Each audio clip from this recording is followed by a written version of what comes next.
Autre acte de violence, de vandalisme, ce sont dans le 20e arrondissement de la capitale des fromageries et également des boucheries qui ont été vandalisées par des véganes. On va en parler dans un instant avec un activiste anti-péciste qui sera avec nous dans un instant. Auparavant, regardez ce qui s'est passé dans la capitale. Voici les inscriptions taguées hier sur les vitrines de cette fromagerie parisienne.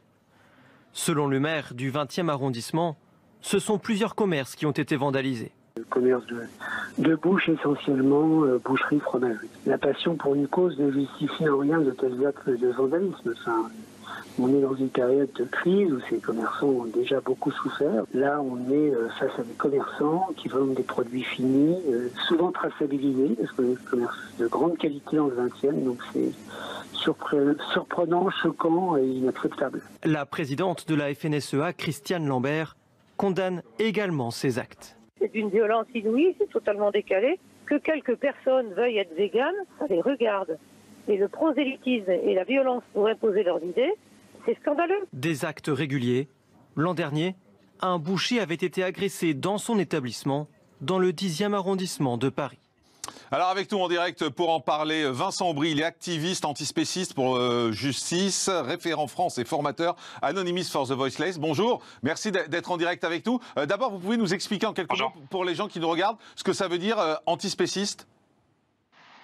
Alors l'antispécisme, c'est une lutte de justice. Alors j'entends des termes comme prosélytisme de la part de Madame Lambert. Je rappelle, l'antispécisme, c'est absolument pas une religion, c'est une lutte de justice pour les plus vulnérables de cette société et pour le bien commun. Donc toutes les personnes qui défendent ou qui maintiennent encore en place les activités spécifiques comme l'élevage, elles agissent contre le bien commun et ne défendent finalement que l'injustice et la violence. On a vu que des commerçants donc, avaient été vandalisés à Paris. Cette vandalisation, est-ce que vous la condamnez ? Ah non, je ne la condamne pas. J'ai déjà eu l'occasion de le dire pour les précédentes actions de ce type. Je ne la condamne pas. C'est absolument pas violent opposé à ce à quoi on s'oppose, à ce pourquoi on lutte. Donc non, je ne les condamne pas. Je condamne ces actions. Je pense qu'elles sont nécessaires et légitimes. Mais quand on s'en prend à un fromager, par exemple, vous n'avez pas le sentiment que ça peut paraître un peu ridicule ? Mais pourquoi? Ça fait partie de la chaîne. Hein.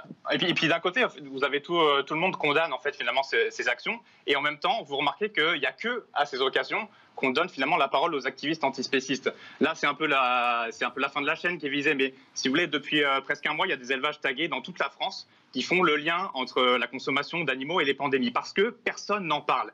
On a un virus aujourd'hui qui vampirise littéralement l'actualité depuis 6 mois. Mais personne n'ose pointer la vraie cause du doigt.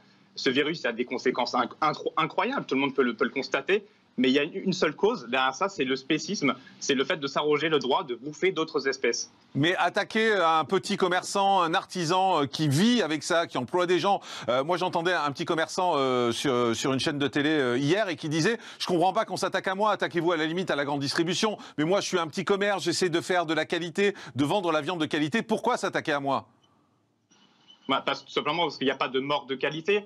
Ce débat-là, il est déjà tronqué. Il faut que les gens prennent leurs responsabilités, qu'on soit la FNSEA, qu'on soit Lactalis, Nestlé, Danone, Bigard. On a bien sûr une part de responsabilité plus importante, mais les gens qui découpent des animaux, les vendent dans des vitrines, ils ventraient, viscérés, etc., ils ont aussi leur part de responsabilité. J'entendais l'autre jour notre ministre, donc Julien Denormandie, parler, faire le clivage. Voilà, il y a le référendum pour les animaux, et puis il y a... faut pas mélanger avec tout ce qui est lutte contre la maltraitance, le bien-être, etc. Alors ce monsieur, il est bien gentil, il récite tout simplement bien son texte écrit par la FNSEA comme un énième pantin qu'il est, mais c'est absolument pas le problème. Dans l'élevage, tout est maltraitance du début à la fin. Il ne peut pas y avoir de bien-traitance sur des êtres qu'on séquestre, qu'on mutile et qu'on égorge. C'est juste du foutage de gueule, quoi. Mais vous avez quoi, le sentiment qu'un boucher, par exemple, c'est un assassin? Vous allez jusque-là dans votre raisonnement? Non, parce que le boucher, il tue pas ses animaux, il se fournit à l'abattoir. Donc non, ce terme-là, non, mais qu'est-ce que vous reprochez, je valide pas, mais qu'est-ce que vous reprochez, il a sa part de responsabilité. Juste pour bien comprendre, qu'est-ce que vous reprochez à un fromager, par exemple, qu'on comprenne bien? De faire commerce du produit de l'exploitation animale, de l'esclavage des autres animaux. De faire simplement, il est au bout de la chaîne, mais c'est pas pour ça qu'il est moins responsable. Vous lui reprochez de faire le commerce du lait? Oui, qui n'est pas le sien et qui n'a pas à profiter financièrement et de valider et de financer toute une filière de l'esclavage animal. Mais vous comprenez que autant la boucherie, je ne vais pas dire qu'on comprend les actes, mais en tout cas, il y a une justification. Autant, par exemple, sur le lait, moi j'ai parlé avec beaucoup de monde depuis 48 heures, le lait, ils disent, vous êtes en train de marcher sur la tête. Mais parce que les gens sont absolument pas au courant de ce qui se passe. L'industrie laitière, c'est la plus cruelle qui soit. Vous inséminez des vaches à répétition tous les ans pour juste leur prendre leur bébé et récupérer le lait ensuite, et toutes les tortures génétiques, etc., les mutilations qui s'en suivent. Voilà, les gens ne sont pas au courant de ce qu'on fait aux animaux, et quand ils sont au courant, tout est fait pour qu'on leur maintienne ce voile sur les yeux et qu'ils ne se rendent pas compte de ce à quoi ils participent. Merci Vincent Brie, merci d'avoir été en direct avec nous pour nous expliquer pourquoi il y avait eu ces actes de vandalisme, en particulier à Paris, dans le 20e arrondissement. On signale que des plaintes sont déposées, des enquêtes sont en cours, puisque tout ça est condamnable par la loi. Merci beaucoup.